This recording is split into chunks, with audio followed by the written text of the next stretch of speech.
ಮಾಜಿ ಸಚಿವ ಎಚ್ ಆಂಜನೇಯ ಅವರನ್ನು ಎಂಎಲ್ಸಿ ಮಾಡಿ. ಮಾಜಿ ಸಚಿವ ಎಚ್ ಆಂಜನೇಯರ ಕಾಂಗ್ರೆಸ್ ಪಕ್ಷಕ್ಕೆ ಕೊಡುಗೆ ಬಹಳಷ್ಟಿದೆ. ಅಷ್ಟೇ ಅಲ್ಲದೆ ಪಕ್ಷದ ಅಭಿವೃದ್ಧಿಗೆ ಹಾಗೂ ಕಾರ್ಯಕರ್ತರ ಏಳಿಗೆಗೆ ದುಡಿಯುತ್ತಿದ್ದಾರೆ. ಇವರ ಸೇವೆ ಪಕ್ಷಕ್ಕೆ ಅಗತ್ಯವಿದೆ.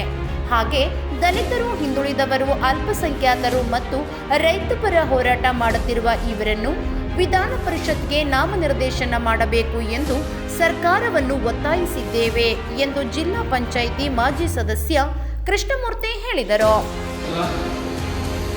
ಮಾಜಿ ಸಚಿವರು ದೀರ್ಘವಾಗಿ 40 ವರ್ಷಗಳ ಕಾಲ ಕಾಂಗ್ರೆಸ್ ಪಕ್ಷದಲ್ಲಿ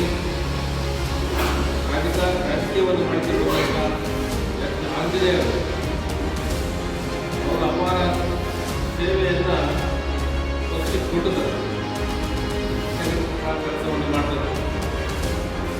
ಇವರು ಹಲವಾರು ಸಲ ಚುನಾವಣೆಯಲ್ಲಿ ಸ್ಪರ್ಧೆ ಮಾಡಿ ಸೋಲು ಗೆಲುವಿನ ಎರಡನ್ನೂ ಸಹ ಸಮಾನವಾಗಿ ಸ್ವೀಕಾರ ಮಾಡಿ ಪಕ್ಷದ ಅಭಿವೃದ್ಧಿಗೆ, ಕಾರ್ಯಕರ್ತರ ಏಳಿಗೆಗೆ ಅವರು ನಿರಂತರವಾಗಿ ತಮ್ಮ ಕೆಲಸವನ್ನು ಮಾಡಿಕೊಂಡು ಕೇವಲ ಹೊಳಲ್ಕೆರೆ, ಪರಶುರಾಮರ ಸುತ್ತಮುತ್ತ ಜಿಲ್ಲೆ ಅಷ್ಟೇ ಅಲ್ಲದೆ ಇಡೀ ರಾಜ್ಯದಲ್ಲಿ ನಮ್ಮದೇ ಇರ್ತಕ್ಕಂಥ ದೊಡ್ಡ ಅಭಿಮಾನಿ ಬಳಗವನ್ನು ಎದುರಿಸತಕ್ಕಂಥವರು ಮಾನ್ಯ ಎಚ್ ಆಂಜನೇಯರವರು. ಇವರ ಸೇವೆ ಪಕ್ಷಕ್ಕೆ ಬಹಳ ಅವಶ್ಯಕತೆ ಇದೆ. ಇವರು ಪಕ್ಷಕ್ಕೆ ಎಲ್ಲೂ ಸಹ ಪೂರಕವಾಗಿ ಕೆಲಸವನ್ನು ಮಾಡಿಕೊಂಡು ಬಂದು ಪಕ್ಷದ ಏಳಿಗೆಗಾಗಿ ನಿರಂತರವಾಗಿ ತಮ್ಮ ಸೇವೆಯನ್ನು ಸಲ್ಲಿಸಿಕೊಂಡು ಬಂದಿದ್ದಾರೆ.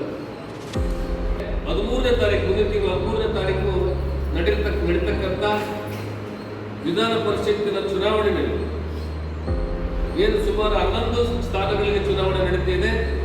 ಇದರಲ್ಲಿ ಒಬ್ಬ ಹಿಂದುಳಿದ ದಲಿತ ನಾಯಕನಾಗಿರ್ತಕ್ಕಂಥ ಆಂಜನೇಯರನ್ನು ಪರಿಗಣಿಸಬೇಕು. ಅವರಿಗೆ ಅವರ ಪರಿಶ್ರಮವನ್ನು, ಕೊಡುಗೆಯನ್ನು ಪರಿಗಣಿಸಿ, ಅವರ ಹೋರಾಟವನ್ನು ಪರಿಗಣಿಸಿ ಅವರಿಗೆ ವಿಧಾನ ಪರಿಷತ್ಗೆ ನಾಮನಿರ್ದೇಶನ ಮಾಡಬೇಕಂತ ಹೇಳಿ ಈ ಜಿಲ್ಲೆಯ ಪರವಾಗಿ, ಹೊಳಲ್ಕೆರೆ ಕ್ಷೇತ್ರದ ಪರವಾಗಿ ನಿಮ್ಮ ಮುಖಾಂತರ ಮನವಿಯನ್ನು ಮಾಡಿಕೊಳ್ಳುತ್ತಾರೆ.